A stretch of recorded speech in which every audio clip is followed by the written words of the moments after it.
What's up, everybody? It's another waitingfornextyear.com podcast. I'm recording this Tuesday evening. I don't know when I'm posting it, and I don't know when you're listening to it, but it's Tuesday evening, and some breaking news in the sports world. Oh, the Browns. I mean, it probably doesn't matter that much because we're talking about Ryan Seymour. Raise your hand out there. I'll take a calculation. I'll count the number of hands. How many of you know who Ryan Seymour is? For real. Those of you who watched the Browns last year might remember Ryan Seymour as somebody who filled in at center for Alex Mack. But you also, I wouldn't blame you if you didn't remember Ryan Seymour as the guy who filled in for Alex Mack, because you probably shouldn't remember anybody who filled in for Alex last year at center for the Browns. But Ryan Seymour, it was announced he's suspended for the first 4 games of the 2015 NFL season for failing the NFL's drug test for performance-enhancing drugs. That's what the news says right now. I don't know. This makes a lot of sense to me.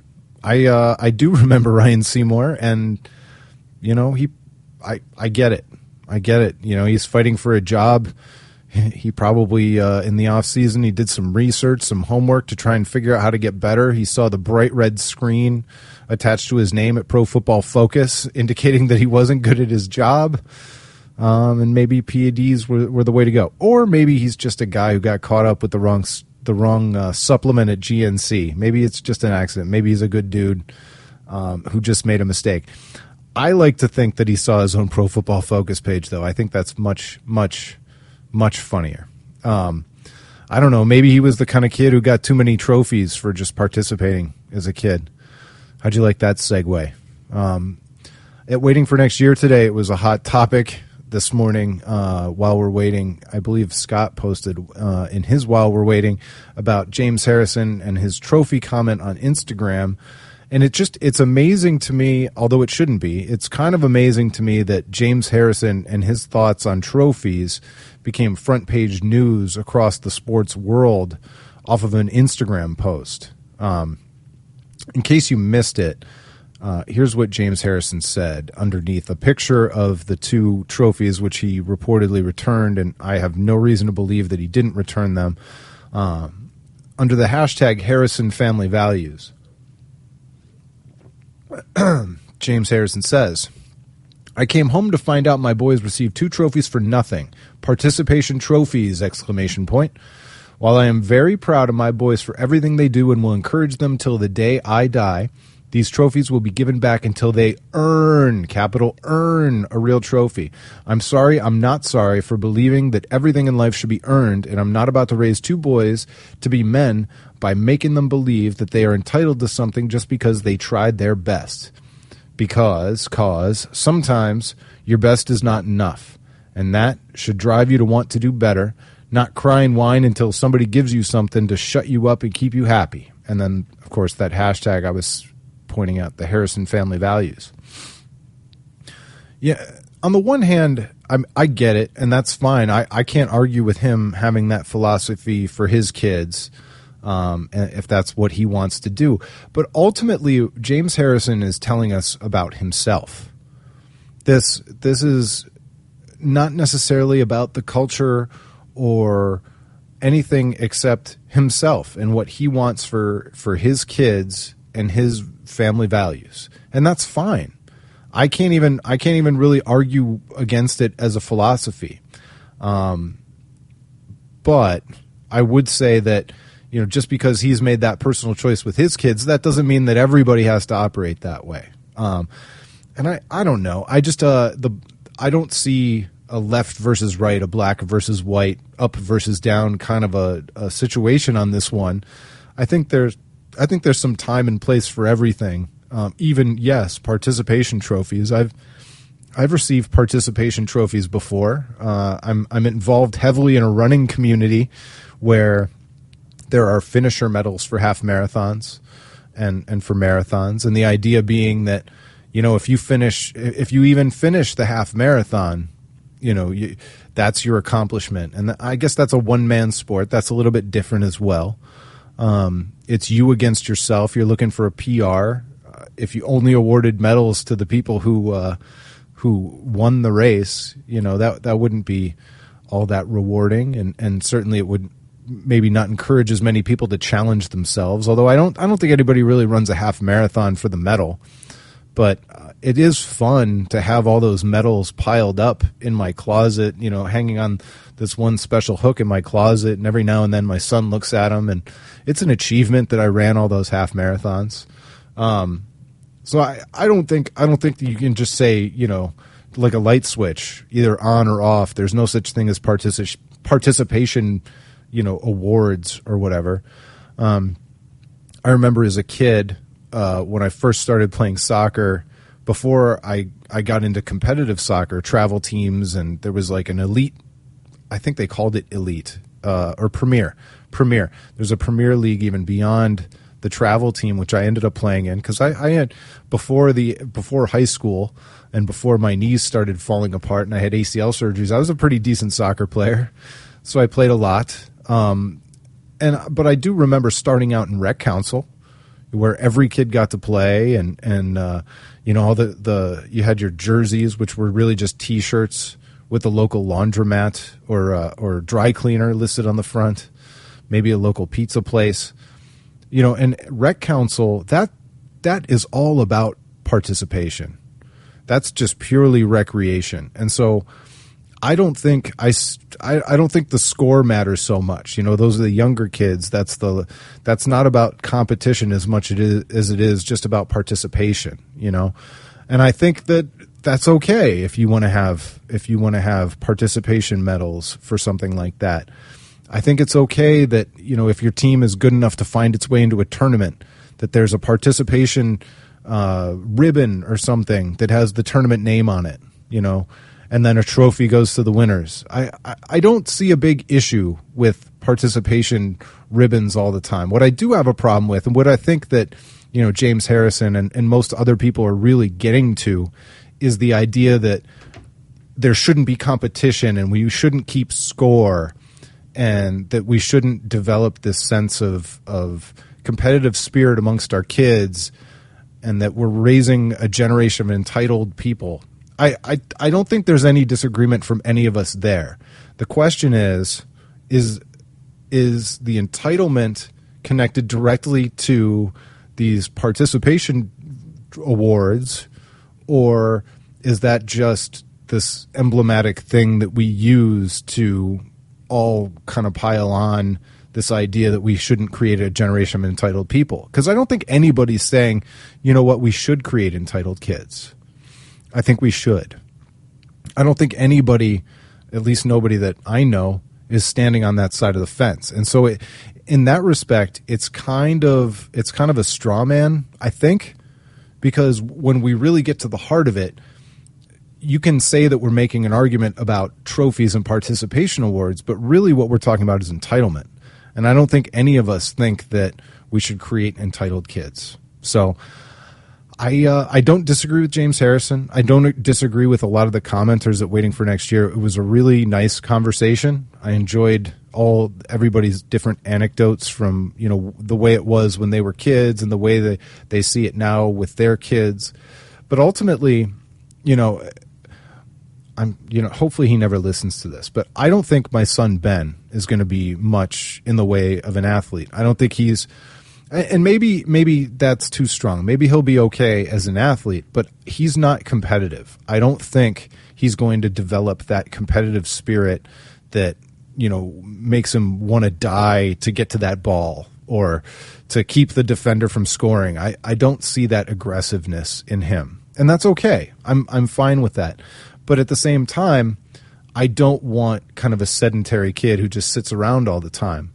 And so I fully expect to, let him try some different sports, especially, on the rec level, whether it's some baseball or soccer, I think that I'll get him into those things.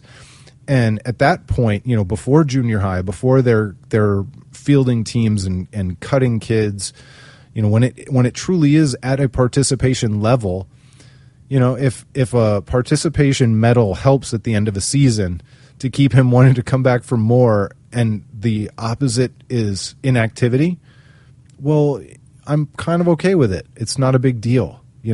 It's up to me as a parent to say, yeah, you participated. This was great. I'm glad you enjoyed it. If you really care about it, we'll get into something more competitive where they don't win participation awards and they award the winning team for winning it all and doing all those kinds of things.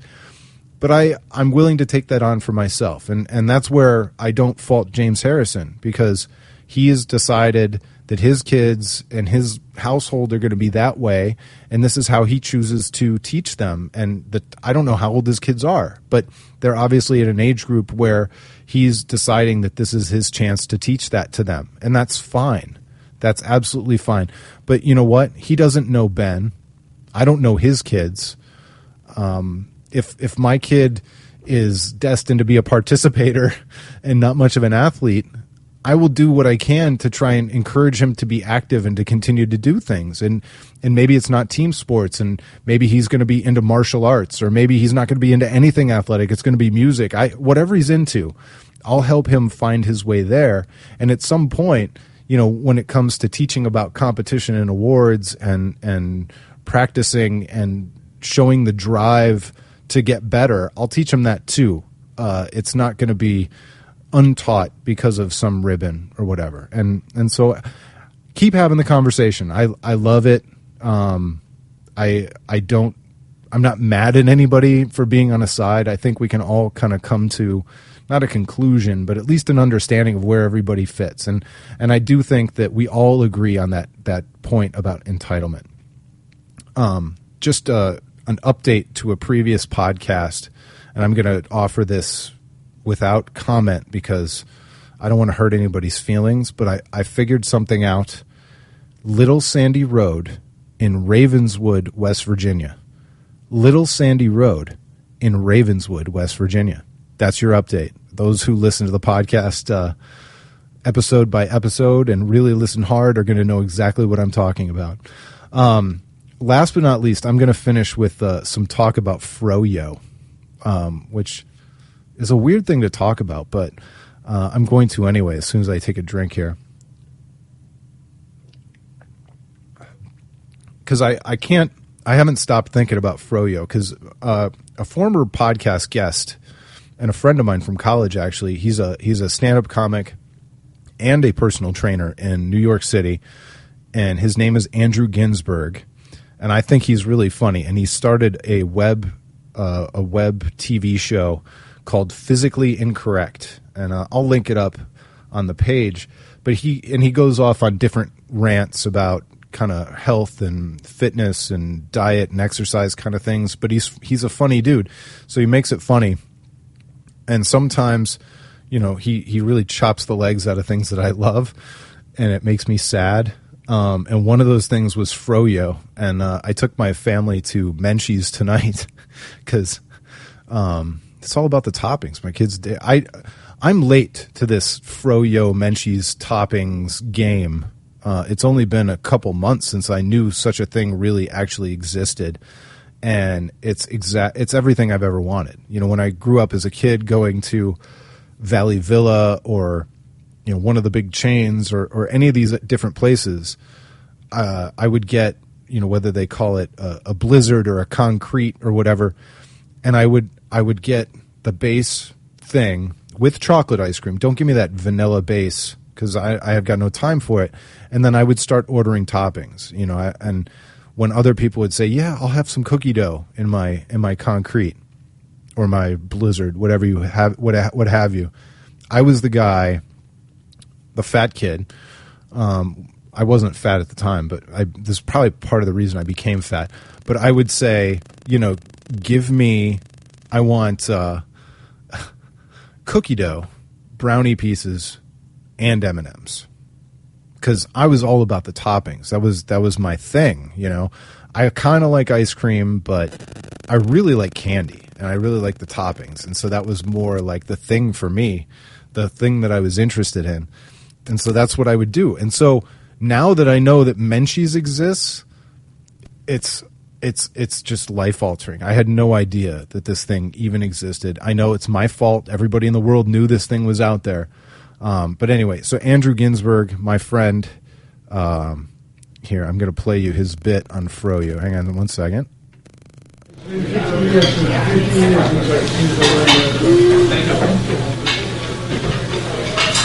Little intro. I want Fro Yo. I want sushi. I want sushi and Fro Yo. Sound familiar? Sounds like every girl I know, especially the Jewish girls. Not saying the non-Jews don't eat Fro Yo, but the Jewish girls love it.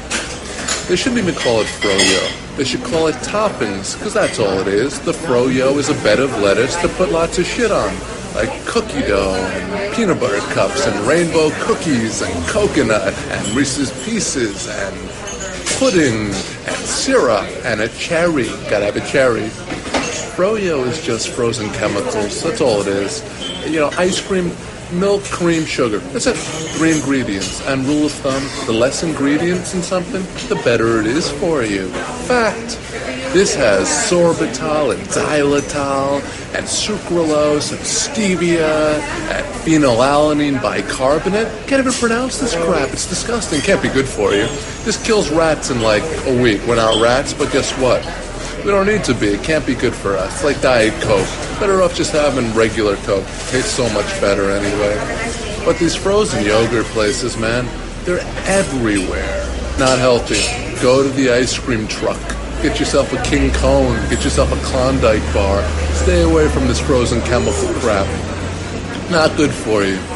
I want Fro Yo. No, you don't. You want ice cream.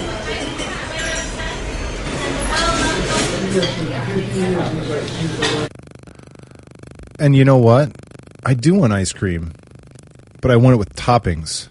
Lots and lots and lots of toppings, like they do at the Fro Yo place. So, you know, is it my fault? Is it my fault that they came with a perfect methodology to sell frozen yogurt, and they gave it an infuriatingly cute name? I honestly, I'm with him 100% on the term Fro Yo. I don't think if I never heard that again, and I know I used that word probably 5, 6, or whatever, 2 words, 5 or 6 times even before I played his bit. I agree with him, and I still think he's wrong. It's like, it's amazing, and it's amazing for all the wrong reasons. I just try to keep my kids from demanding it or suggesting it. You know, try and keep it in the special treat category. You know, we for a while there we were going maybe once, 1.5, 2 times a week, you know, on average, and that was a bit too much. But trying not to become that fat guy again. So got to stay away from Fro Yo. It is all about the toppings. He's right. It's all toppings, but there's nothing wrong with that. Give me those M&Ms, the Reese's Pieces. I want it all, and I know that they profit, and I feel good about myself. So no, I actually don't feel good about myself. But anyway, that's Andrew Ginsburg, Physically Incorrect. I'll link it up. You can find it on YouTube. He's got a bunch of episodes out there, and I think they're really funny. That he is a giant hulk of a human being who also is a funny stand-up. He's got specials on iTunes and things. Andy's been a guest on this podcast before, just for fun. I can't even remember what we talked about, but so that's it. That's the episode this day. I hope you're having a good week so far. I hope this podcast is taking you to places, to and from places, and getting your chores done more easily. That's when I generally listen to the podcast the most, and not the podcast, this one, but other podcasts the most, and really enjoy them.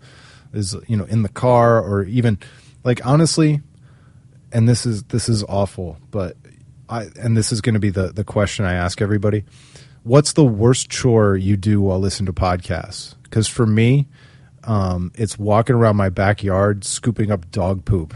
I have 2 labs, and now I have a pretty small backyard because we moved in November, and so, I mean, that's good because it's in a concentrated area, but those dogs fill up a backyard like you wouldn't believe. but podcasts, I listen to podcasts, and I bought myself a special scooper and rake thing that make it easier. Plus, I've got my Cleveland Browns bucket from Home Depot, and that's my dog poop scooping utility belt, if you will, plus podcasts. So if I'm listening to Mark Maron or Adam Carolla or Joe Rogan or any number of people, it makes the time go by, and even scooping dog shit is a lot better when I got a podcast in my ears. So that's mine. I want you to tell me what the worst chore you do while listening to podcasts, maybe even this podcast. Thanks so much for listening. Please tell a friend. This is another quick one. I'm going to do some more quick ones. I will have a guest this week. Stay tuned for it. Come find me on Twitter, WFNY Craig on the Facebook page, WFNY Podcast on Facebook. We're starting to get some momentum there. People are starting to like that page. Tell some friends. Let's make it bigger. Thanks for listening. Talk to you next time. It's been the waitingfornextyear.com podcast.